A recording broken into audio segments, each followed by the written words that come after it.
Hey there, this is Danny Sunshine Bauer from Better Leaders, Better Schools, and the School Leadership Series, a proud member of the Education Podcast Network, just like the show you're listening to right now.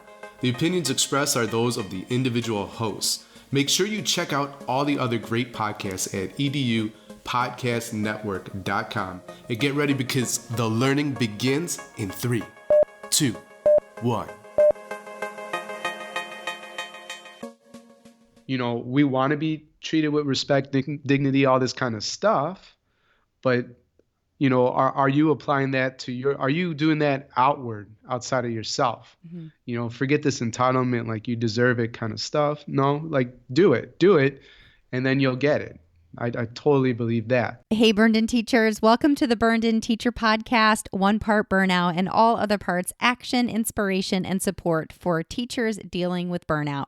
My name is Amber Harper, and I'm so excited to welcome you to episode number 21. This month's theme is Administration is Burning Me Out, and this is the perfect interview to support that struggle. Just a second ago, you heard some advice on how to reach what seems to be an unreachable administrator. And if you don't know who that was, let me introduce you. That's Danny Sunshine Bauer, advocating for teachers to start looking within yourselves when you're struggling with your relationship with your administrator. And yes, he is the Danny Sunshine Bauer from the bumper at the beginning of the podcast today. He is also a member of the Education Podcast Network, just like me. Danny Sunshine Bauer is the founder of Better Leaders, Better Schools, a popular blog and most downloaded podcast for leaders in education. He helps school leaders fight isolation and frustration through his leadership community, the Mastermind, in order to gain clarity and find solutions to their greatest challenges. Danny is also the author of the #1 hot new release on Amazon, the Better Leaders, Better Schools Roadmap, which helps educators create legendary schools. And if you're wondering where the name Sunshine came from, stay tuned because he also answers that question in this all so important interview about building relationships between yourself and your administration. And you know, it's really funny to me that our conversation continues to go back to how similar a relationship is between a principal and a teacher to the relationship between a teacher and his or her class. So if you're dealing with a broken down relationship between anybody that you work with in education, this is a great episode to help to support you and help you to take actionable steps to build that bridge that I talked and blogged about last week when I talked a little bit about my terrible relationship with my administrator in the past. But before we jump into the interview, I want to let you know that this episode was brought to you by the Teacher Burnout Quiz.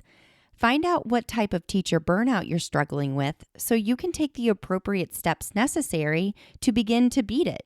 This quick 6-question quiz will help you not only identify what burnout type you are, but I send you results that include action steps you can begin taking today to begin beating the burnout. Go to burnedinteacher.com/burnout quiz and begin to take control over your burnout today. Now let's get started. Welcome to the Burned-In Teacher Podcast. I'm Amber Harper, and the educators on this podcast are brave enough to share their stories of burnout with the world. On BIT, we get real, we get honest, and we take action. Action against the burnout with stories from burned out teachers, advice from experts, and actionable steps you can take today to beat the burnout and become a happier, more fulfilled human being. Let's get started. Well, Danny, thank you so much for joining us today on the Burned-In Teacher Podcast. I'm so excited to get started with this interview. So thank you so much for joining us. Oh, Amber, it's an absolute pleasure to be with you here on the podcast, and thanks for inviting me. Of course. You are the first person that I've had on the podcast who has had experience as an administrator. So I'm really excited to hear your story and for you to share with the listeners your journey in education, where it is that you got started. So can you start, first of all, with that? Yeah, grew up in Chicago, and I was lucky in high school. I knew I wanted to be a teacher. School was a place that I enjoyed, right? And I did well. I played school well. I excelled in my classes. I did sports. I did the arts. I was in the band. chorus. I did musicals, drama, all that. So I was like sort of a modern day Renaissance man in high school. My hands were in everything. Um, but I enjoyed helping my peers, right? Seeing that metaphorical light bulb go off, right? People have an epiphany like, oh, I got it. Finally, algebra, calculus makes sense, or whatever. And so I knew that I didn't want to be at a desk, which is sort of funny because like teachers have desks, right? And all the kids are in desks. But I knew I didn't want a cubicle job. I knew I wanted it to be very relational, work with people, and to help. At that time, I really saw education, and it makes sense. Like education, you get that very quick feedback that you're doing something that matters, and so that's why I picked that industry. And from Chicago, I went to U of I, studied to be a teacher. Got my first teaching position in Marietta, Georgia, just outside of Atlanta. Called my favorite professor who trained me to be a teacher when I got the job. It was like right after the job offer there. I was still in Atlanta, and we got to celebrate and share that special moment over the phone. That was fun. That was before you had like touch screens, right? So you had to texting took a lot longer, to cycle through all the letters. But I was a classroom teacher for about 12, 13 years. And from there, I was really happy to remain in the classroom my whole life. But what happened is that a friend saw leadership skills in me. And as a teacher, I was getting opportunities to lead, whether that's a grade level department or like a program like Avid. I've done all that stuff. But he said, Danny, I think you'd be a great administrator. Have you ever thought of it? And I want you to be on my team and start next year. So that was like, wow. Huh. No, I really haven't. I really haven't thought of it, Dre. And there's a faith component to my life. I said, okay, I'll pray about it, and I'll let you know. And so I did. I thought about it. I prayed about it. And the crazy thing, Amber, is that the school I was at, it's an awesome school. I love it. It's Kenwood Academy in Chicago, right in the backyard of Obama. He was in Hyde Park in Chicago. Kenwood bumps up to that neighborhood in Chicago. The school is awesome. Really, really fun school. And all of a sudden, I was dissatisfied. I saw like paint chipping off the wall that I didn't see before, and the bathroom smelled a little worse than they used to smell, and the kids started to drive me nuts, and my colleagues were like, But for some reason, that dissatisfaction started to bubble up. It never was there. And I think that's because I was supposed to take the next step. So I went into instructional coaching while I was finishing my administrative degree.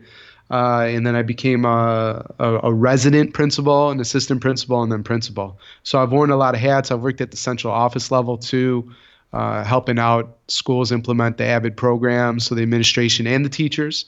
So I've pretty much done it all. And now full time. So I've come from Chicago, Marietta, Georgia, all the way to, we're having this call at the time of the recording, I'm in the Netherlands. But when this airs, I won't be in the Netherlands. I'll be somewhere else in Europe. So, but I work with educators full time, and my niche is really school leadership. The way I define that, teachers are leaders. So I want everybody to hear that. But the leaders that I work with predominantly are principals, APs, instructional coaches, maybe like curriculum directors, that kind of thing at central office. I do work with one superintendent as well. So I have a couple of questions, if I can back up just for a second. So you said you taught for about 12 or 13 years. Was that all in the same school district, grade level? No. Yeah, no, not at all. 4 years in Georgia. And at that point, remember, I shared with Professor Willis, hey, I got the job, Professor Willis. It was so exciting in Georgia.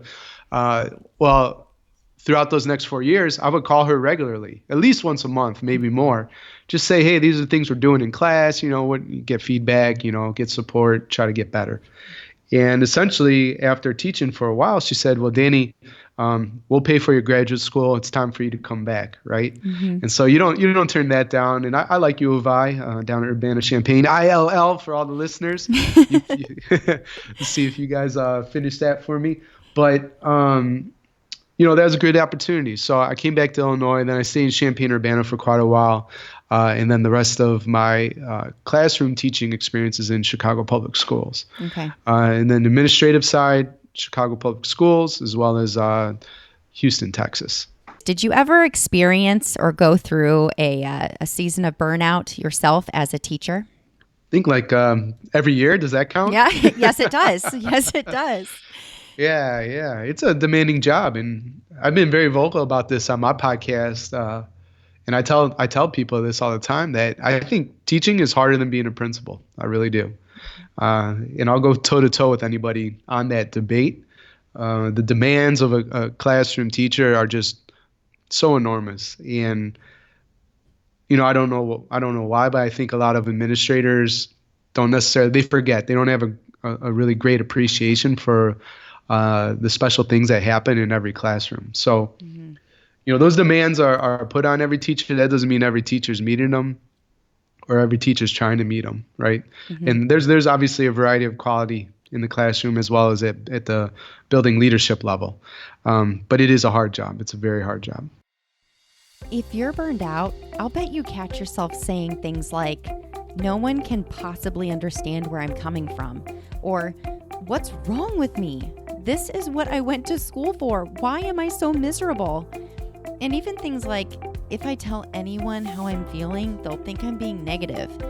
I am so burned out. Maybe I'm just a negative person." But saying these things doesn't solve the real issues you're struggling with. You have to do something. Teachers from all over the world have joined the Burned In Teacher Facebook group for reasons such as there's too much to do and no time to do it, or my administration doesn't offer any guidance or support for me, or my class is out of control, plus many, many more reasons. These are all issues that we tackle in the Burned In Teacher Small Group Program. Starting April 8th, the doors are open again for another Burned In Teacher tribe of teachers who want to join this group and start taking control over their burnout. Throughout this 8-week program of support, you won't just get access to me, but also access to Burned In Teacher mentors who have finished the program, as well as the current members who are in your tribe.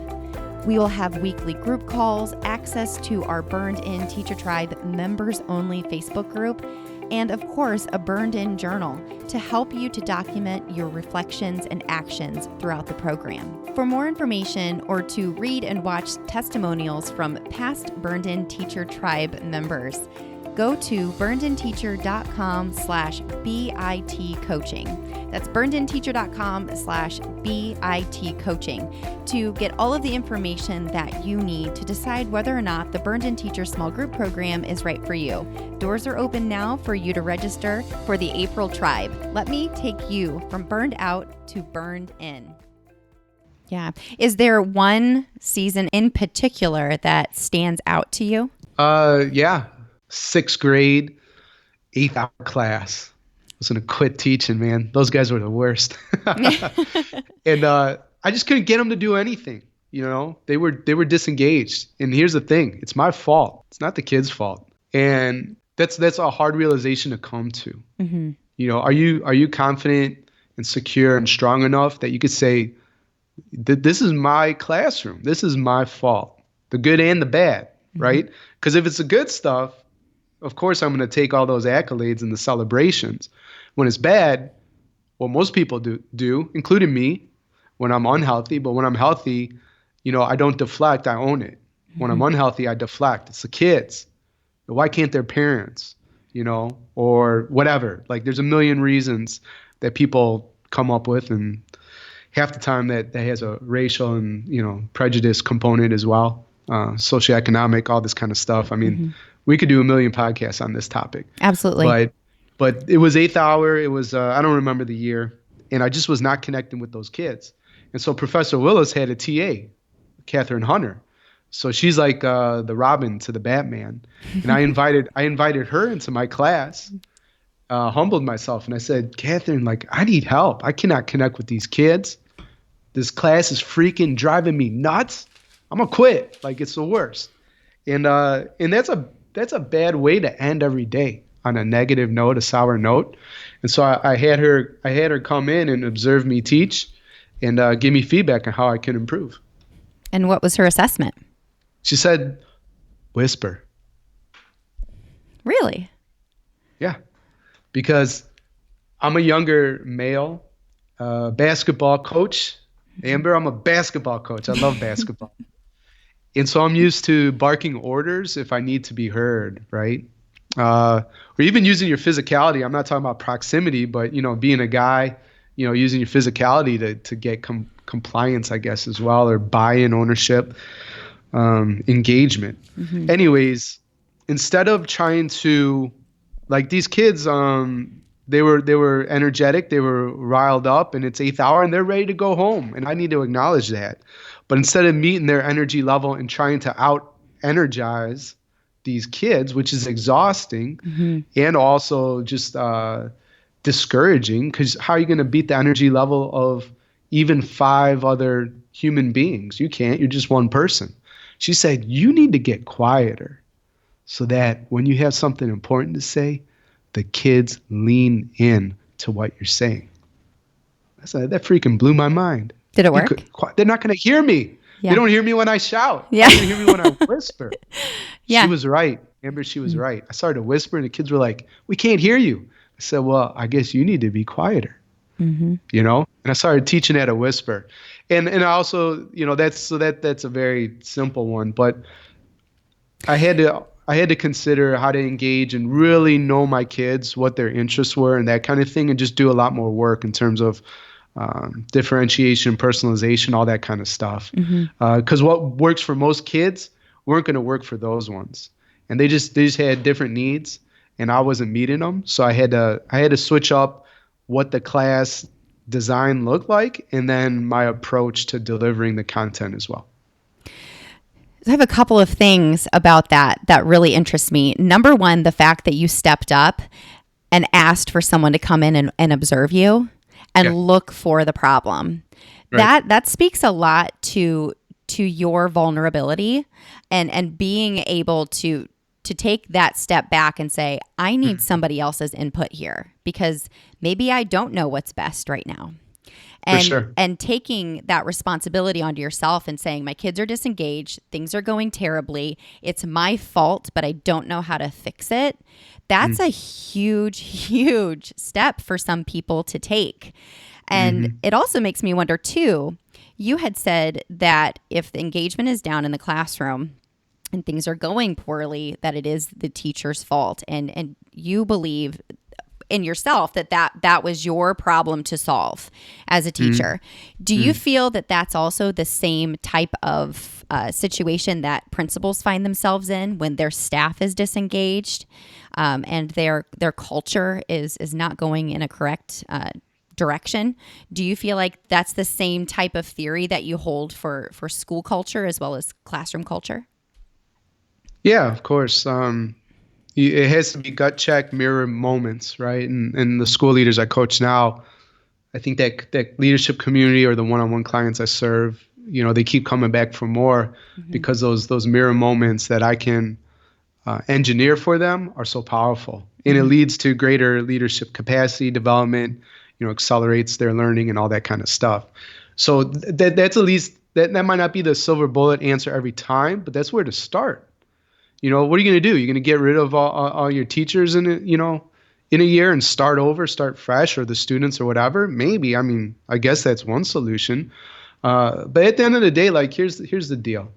You look at your relationship if you're married, or your best friends, your circle of friends, your family, and then we're talking about education. You could only control yourself. That's it. That is it.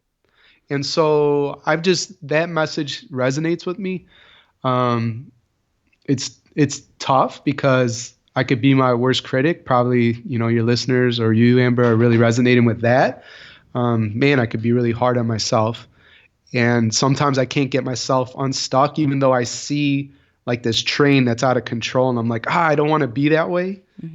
Sometimes I can't reset myself and get out of it. But there is an awareness there, and I do my best, and on my best days I'm able to show up. And so that's something to think about, is like, if I could only control myself, then who do I need to be? Who do I need to be in terms of the classroom teacher, the school principal, or whatever, to show up at my best, to serve my community, What routines and rituals will get me there? What outcomes can I expect if I do show up at my best and do engage in these routines and rituals? Mm-hmm. Like these are the questions that I like to answer. But yes, to your first, your other question, in terms of principles, they need to think, what am I doing about this? Seth Godin is the last thing I'll say, I promise. Well, until I your love next Seth question. Godin. He says you get the culture you deserve. And ooh, that really hurts too, Ooh, right? yeah, So that hits mirror hard. moments, yeah, gut check stuff, like yes. So, from the administrator side, I have a lot of teachers who confide in me and talk to me about how difficult it is to work with their administrator. They don't feel that their principal or assistant principal care enough about them and their classroom and the students and their struggles to even reach out and help. They don't even feel like they can approach them in order to try to solve the problem. What advice do you have for those teachers that, although they are trying to take action, which is what I preach on this podcast and is part of my mission, is helping these teachers to take steps to improve their life as not just teachers, but as human beings. And they're trying to take these steps, but they are meeting nothing but walls and resistance and maybe even some ignorance there between, them and their principal. What do you have to offer them in terms of advice? Well, basically what we've talked about so far, like what do you add into the relationship, right? It takes two to tango. So to consider what are you adding positive and negative energy wise to this relationship, whether deposits or withdrawals. I might be, I like to flip things on people because you're asking, the administrator doesn't seem to care about me, right? They're not investing in me. What are you doing to invest in him or her? What are you doing to communicate that you care about them as a principal, or just more importantly, who cares about it as a principal or as a teacher, as a human being? So start there, because normally, we want to be treated with respect, dignity, all this kind of stuff. But, are you applying that are you doing that outside of yourself? Mm-hmm. Forget this entitlement, like you deserve it kind of stuff. No, like do it, and then you'll get it. I totally believe that. But with that being said, too, if you're feeling like, wow, well, I do stop by and I check in and I write thank you cards and all these nice things, right? And you can say and look in the mirror, oh, I am invested in this relationship and it's still not what I want. Well, then I would encourage the listeners to try to go through some sort of like walk a mile in their shoes sort of exercise, and try to really consider like what does their day look like? Why might they feel distant or disconnected or disengaged and that kind of stuff? Maybe it'll just take a courageous conversation, like, can you, as a listener, say, Amber, it seems you're not engaging this year. I could be wrong, Mm-hmm. but what I'm feeling is not a connection, and I'm wondering if that's true. And the story I'm telling myself is ... like, we're disengaged because you think I'm a lousy teacher, or I've made you mad and I don't know why. Correct me if I'm wrong. Like, is that true or whatever? I just need to check in because I want this relationship to be better. So check yourself first, walk a mile in their shoes, be courageous, and just call it out. Like, this is what I'm feeling. Here's the story I'm telling. And I'm checking in for clarification, like a good teacher does. You check for understanding. I love it. I Yeah. love it. And what you're saying goes so well with my Burned-In Teacher method, my action guide for teachers that they can download for free. It's all about building those relationships. It's about going through the burned-in process with your students, your colleagues, your administrator, and yourself to really figure out where and break it down. Like where are the barriers and what am I going to do to tackle those things? So what you're saying goes so well with my theory on how teachers can begin to solve their burnout by simply being really reflective and really brave about tackling, starting with themselves. What can I do? Amber, where can people download that if it's their first time listening? They can go to burnedinteacher.com.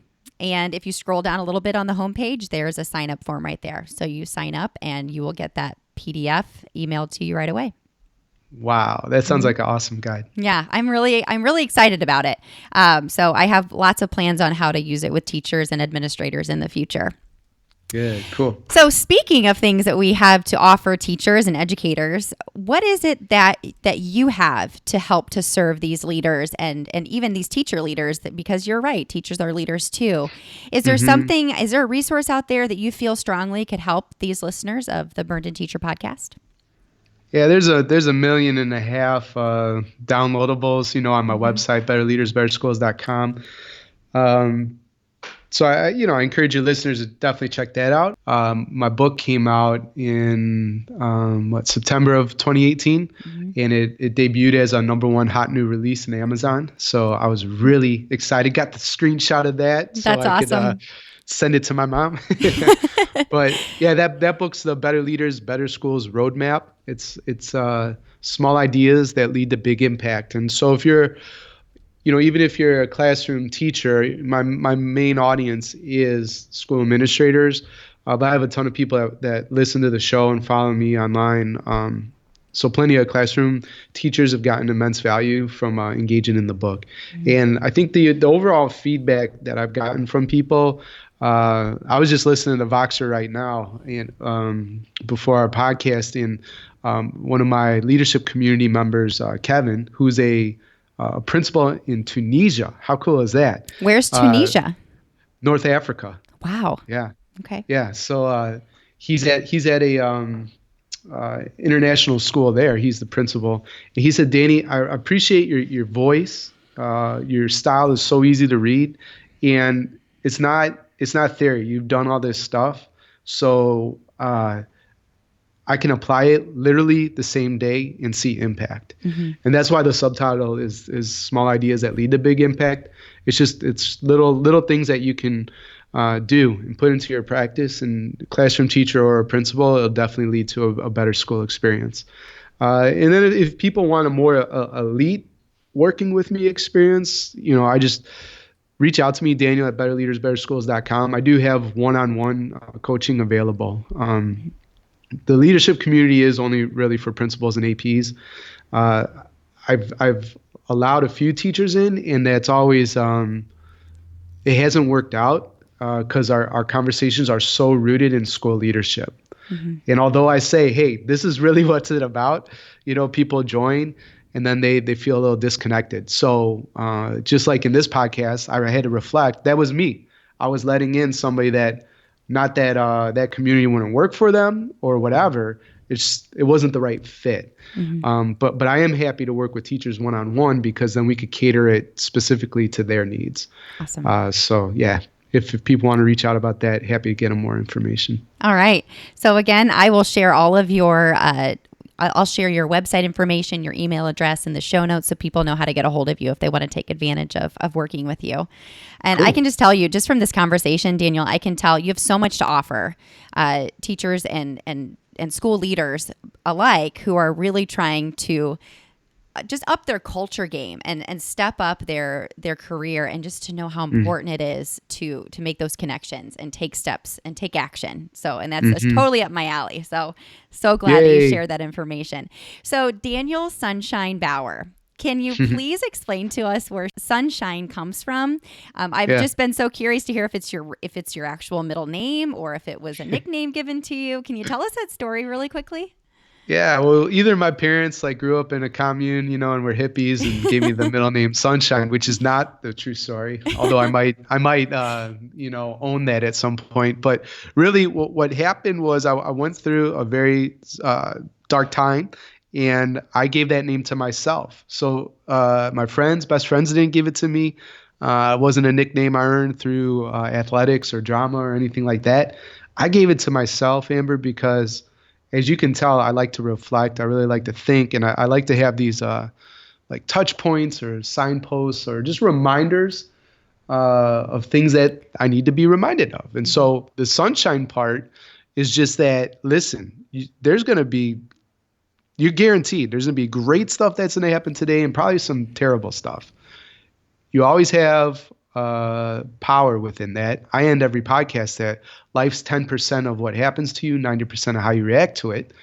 And so for me, when those storm clouds roll in and they're particularly devastating, well, after every storm, sunshine comes around. Hmm. And so, yeah, my middle name's Evan. That's what my mom and dad gave me is That's good to know. Daniel. Yeah, Daniel Evan Bauer. But sort of like this online, leadership coach personality that I've formed. The sunshine part is just to remind myself and others that the sun is always going to come out. It's always going to come after every storm. And so it's about perspective, right? And to focus on what matters. I mean, what you pay attention to is what you get. So that's something I really have to think about deeply every day. I love your advice always comes back to becoming mentally strong. Yeah. And really having power over your mind. Is that a fair That's all assessment? you got. It is. Yeah. It really is. Yeah. So Yeah. I so appreciate you saying everything that you did today. So what are some ways that people can get more advice from you? Yeah, just listen to the podcast, Better Leaders, Better Schools, or the School Leadership Series. I think you'll find both inspirational and encouraging. Yeah, that's right. You have 2 podcasts. Yeah, Right. yeah. Okay. So Better Leaders, Better Schools. And what is the second one? School Leadership Series. School Leadership Series. And that one is probably focused more on the actual principalship and assistant principals, correct? Yeah, I think classroom teachers get a lot from that too, because it's about like having tough conversations or how to run great meetings, which could also be how to run a great class. Isn't it funny? Isn't it funny how similar those two situations are? Because I've always said when I was in the classroom, I always said, I want to run my classroom exactly like the workplace that I want to work in. Yeah. I do not want to be the boss of my class. Yeah. Like a boss that I wouldn't want to work for. Does that Right. make sense? And there were Yes. times where I was really, really hard on myself because the kids would leave for the day and I was like, if I was my boss today, I would want to quit. Mm-hmm. Because that is not the type of environment that I want to be in. Yeah. So I need to seriously step back and think about not doing those things or not saying those things the way that I said them. And especially because I worked with littles, and that is such a formative age on helping them understand what school is, and I thought about that a lot. But it also made me very, very critical of my bosses because I'm thinking you would never want me to treat my students the way that I feel like you're treating me right now as an employee. So it kind of cut both ways. Have you ever had any thoughts like that? In terms of like me being the employee and the boss was being a jerk, or that moment in the classroom? In your classroom as a teacher, did you ever have those thoughts like that? I mean, I definitely wanted to run it in a way that, it's just a microcosm of a larger organization. So I can relate to that for sure. Yeah. Awesome. All right. Well, Danny Sunshine Bauer, I have one more piece of this interview. So we have a burned-in teacher lightning round this or that part of this interview, just to add a little bit of fun because our conversations get so serious. So I have a couple of this or that questions. I'll ask you 3 or 4 just off the bat. Whatever comes to your mind first is what you would choose. That is what I'd like you to respond with. Is that cool? Very cool. Let's do it. Okay. Sitting or standing? Standing. You seem like a standing kind of guy. Comedy or drama? Comedy. Me too. All day. All day. All right. And finally, being too warm or too cold? Too cold. Oh, really? Yeah. So what is the weather like in the Netherlands right now? It's cold. It's cold. So you like it right now? It's under 40. It's like 36, 38. Sun's not really poking out, and it's been windy the past couple of days. Yeah. There's an icy chill in the air. That's for sure. It's not as cold as Chicago gets, but it's different. It's a different life. We don't own a car. I haven't had a car in the last 2 years, and so everything is by walking, bike, or train and bus. And so you're outside a lot. And there's the Saturday markets. They go on throughout the year. You get your fresh produce and great meat and all sorts of just fun things, or like the beautiful Christmas markets all over Europe. Those are running in the middle of the winter.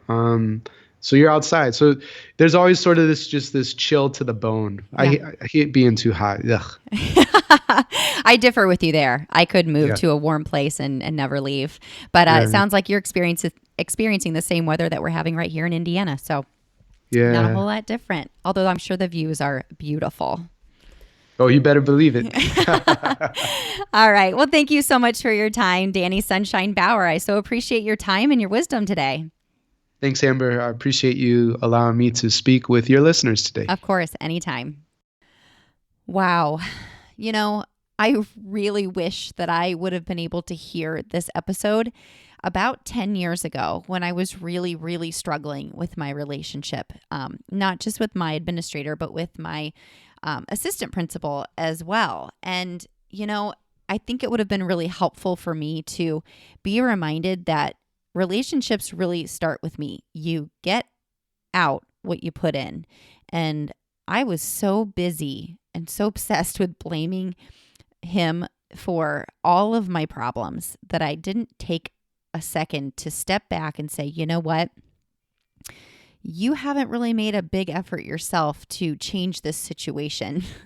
And if you listen to last week's episode, I get really humble in admitting my mistake of spending so much time complaining and venting that I didn't really seek solid solutions. And I think really a big solution to that problem would have been to do what Danny said and to look inside myself and say, what have you done? Have you invested any time in listening to what he has to say or his struggle? And so I wonder for you what that looks like when you ask yourself that question. If you're complaining about not getting support from your principal, how much support have you offered him or her? So I think that's my biggest takeaway from today. And, you know, like I mentioned at the beginning of this episode, there's so many correlations between the relationship between a principal and a teacher and the relationship between a teacher and a classroom. So I felt like this episode had a kind of a double whammy of impact. So if you're struggling with the engagement of your students in your classroom, this is a great time for you to ask, what am I doing or what am I not doing to engage these students in the content and to build a relationship with them? My very favorite part of the interview was actually where Danny laid out the exact steps you can take to begin having that conversation and that build that understanding between yourself and your principal. He said, first of all, check yourself. What are you adding to this relationship? And think about this too. Are you, deposits versus withdrawals? What does that balance look like? The second thing is to walk a mile in their shoes. What does their day look like? What might be the reason that they feel disconnected or disengaged? And the final step here is actually being brave enough to start and have a courageous conversation. Maybe starting a conversation starting with, I'm feeling disconnected from you. Correct me if I'm wrong, but these things are happening and I want to have a better relationship with you. So what are the steps that we can take to get there? And of course, like I said several times during this episode, all of these apply to your relationship with yourself and your students in your classroom. I hope you took away as many valuable pieces of information from this episode as I did. And next week, we will continue with Administration is Burning Me Out on the Burned In Teacher podcast. As always, I invite you to share your experiences, your questions, and of course, your frustrations and struggles along your journey out of burnout. Go to facebook.com/groups/burnedinteacher to share your story and to seek support. I will see you next week for another episode of the Burned In Teacher podcast. Burn on. That's it for this week's episode of the Burned In Teacher podcast. Until next week, take a deep breath. You are your own hero, and you just took another step to becoming a burned in teacher. Burn on. If you want to be updated on the latest Burned In Teacher podcast episodes, don't forget to subscribe to the Burned In Teacher podcast on Google Play or iTunes. Also, please consider leaving a review and leave a rating so that other teachers who are feeling the burnout can find this podcast to help them feel supported as they continue their journey out of burnout. Thanks so much.